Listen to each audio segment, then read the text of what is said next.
പാലക്കാട് കഞ്ചിക്കോട് ജനവാസ മേഖലയിൽ ഇറങ്ങിയ കാട്ടാനയെ കാട് കയറ്റി, പക്ഷേ അത് തിരികെ ജനവാസ മേഖലയിലേക്ക് എത്തിയെന്ന ഏറ്റവും പുതിയ വിവരം കൂടി ഇപ്പോൾ വരുന്നുണ്ട്. റെയിൽവേ ട്രാക്ക് മുറിച്ച് ആന കടന്നു പോകുന്ന ദൃശ്യങ്ങൾ 24-ന് ലഭിച്ചു. അല്പസമയം മുൻപ് ഞങ്ങളുടെ ക്യാമറമാൻ രാജീവ് സുദേവനാണ് ഈ ദൃശ്യങ്ങൾ പകർത്തിയത്.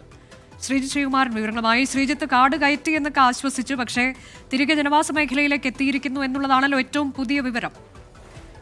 രണ്ട് ട്രാക്കുകളാണ് ഈ മേഖലയിലൂടെ, കഞ്ചിക്കോട് മേഖലയിലൂടെ റെയിൽവേ ട്രാക്കായി കടന്നു പോകുന്നത്. അതിൽ ഒന്നാം ട്രാക്ക് ആനയെ കടത്തിവിട്ടു. അതിനപ്പുറത്തെ പ്രദേശം കുറച്ച് വനമേഖലയും കുറച്ച് സ്വകാര്യ വ്യക്തികളുടെ ഭൂമിയും റവന്യൂ ഭൂമിയും ഒക്കെ കൂടി ചേർന്നുള്ള പ്രദേശമാണ്. ഈ വനമേഖലയിലേക്ക് കാട് കയറ്റുന്നതിനിടെ ട്രാക്ക് കടന്ന് ആന ട്രാക്ക് മുറിച്ച് കടക്കുന്ന ദൃശ്യങ്ങളാണ് നമ്മുടെ ക്യാമറാമാൻ രാജീവ് സുദേവ് പകർത്തിയത്. അതിനുശേഷം നമ്മൾ രണ്ടാം ട്രാക്കിന്റെ ഭാഗത്തേക്ക് കൂടി പോയി നോക്കി. അതൊരു മലമുകളിലേക്ക് നിൽക്കുമ്പോൾ ആന വീണ്ടും തിരിച്ച് പടക്കം പൊട്ടിക്കുന്നുണ്ടായിരുന്നു ഫോറസ്റ്റ് ഉദ്യോഗസ്ഥർ. അവർ പടക്കം പൊട്ടിച്ച് ആനയെ പരമാവധി കാട് കയറ്റാനുള്ള ശ്രമം നടത്തി. പക്ഷേ ആന മറ്റൊരു വഴിയിലൂടെ വീണ്ടും ട്രാക്ക് മുറിച്ച് കടന്ന ചുള്ളിമട ഗവൺമെന്റ് LP സ്കൂളിന് പരിസരത്തേക്ക് തന്നെ എത്തുന്ന ഒരു കാഴ്ചയാണ് കാണുന്നത്. അതായത് വീണ്ടും അങ്ങോട്ട് തന്നെ പോയിട്ടുണ്ട്. അപ്പോഴാണ് വനംവകുപ്പ് ഉദ്യോഗസ്ഥരും അതുപോലെ തന്നെ RRT സംഘവും ഒക്കെ ആ മേഖലയിലേക്ക് ഇപ്പോൾ തിരിച്ചിരിക്കുന്നത്.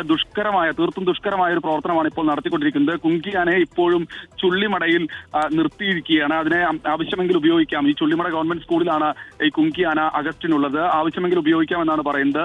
ഇപ്പോൾ അത്തരത്തിലൊരു തീരുമാനമെടുത്തിട്ടില്ല. പരമാവധി RRT സംഘം തന്നെ വനം വകുപ്പ് ആനയെ കാട് കയറ്റാനുള്ള നീക്കം നടത്തിക്കൊണ്ടിരിക്കുകയാണ്. എന്തായാലും അല്പസമയത്തിനകം തന്നെ കാട് കയറ്റാവുന്ന ഒരു പ്രതീക്ഷയായിരുന്നു ഉണ്ടായിരുന്നത്. പക്ഷേ ഇനി ദൗത്യം നീളുമെന്ന് നിസ്സംശയം പറയാം. പഞ്ചായത്ത് അധികാരികളും അതുപോലെ തന്നെ റവന്യൂ അധികാരികളും ഒക്കെ തന്നെ ഈ പ്രദേശത്ത് തുടരുകയാണ്. അനുജ, പാലക്കാട് കഞ്ചിക്കോട് ജനവാസ മേഖലയിലേക്ക് ഇറങ്ങിയ കൊമ്പനെ ഇതുവരെ കാട് കയറ്റാൻ കഴിഞ്ഞില്ല. ഒരു ഘട്ടത്തിൽ അതിനെ കാട് കയറ്റുന്നതിലേക്ക് വരെ എത്തിയതാണ്. റെയിൽവേ ട്രാക്ക് മുറിച്ച് ആന കടന്നുപോയി, പക്ഷേ തിരികെ ജനവാസ മേഖലയിലേക്ക് എത്തിയിരിക്കുന്നു എന്നുള്ളതാണ് നാട്ടുകാരുടെ ആശങ്ക തുടരുകയാണ്.